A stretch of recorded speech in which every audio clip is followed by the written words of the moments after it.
Hello sir. Hello. શું નામ છે આપનું સર? દુર્ગેશ શાસ્ત્રી. અચ્છા, ઓકે. કેવું રહ્યું ઇન્ટરવ્યૂ આપનું? ઇન્ટરવ્યૂ ઘણું સારું રહ્યું. હસમુખ સરની પેનલ હતી મારે.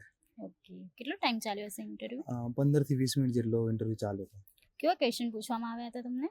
હું બેઝિકલી અત્યારે માર્ગ અને મકાન વિભાગમાં કામ કરું છું. તો જે ભ્રષ્ટાચારને રિલેટેડ સાહેબનું થોડા ક્વેશ્ચન વધારે હતા. અચ્છા, ઓકે. તો શું ઓપિનિયન હતું તમારું?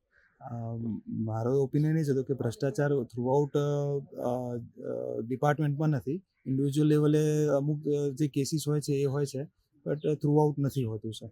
અચ્છા, ઓકે. કોઈ કરંટ રિલેટેડ ક્વેશ્ચન?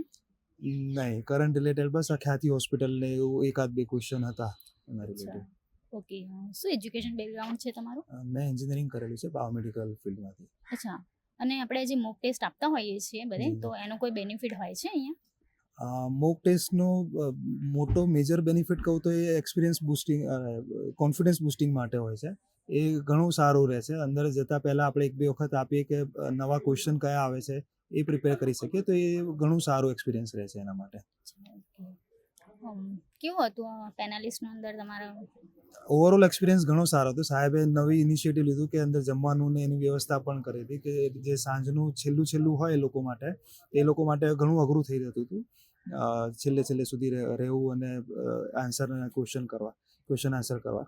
તો એ ઘણું સારું હતું. અને પેનલ જે ચારે મેમ્બર હતા ઘણા લર્ન ને નોલેજેબલ હતા, તો ઇન્ટરવ્યૂ ઘણું સારું રહ્યું. અચ્છા, ઓકે. બીજા કોઈ કેન્ડિડેટ્સને શું સલાહ આપવા માંગો છો તમે?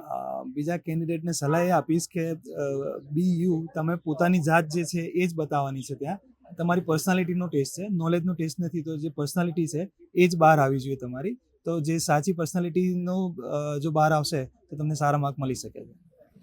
Okay. Best of luck for your future. Thank you.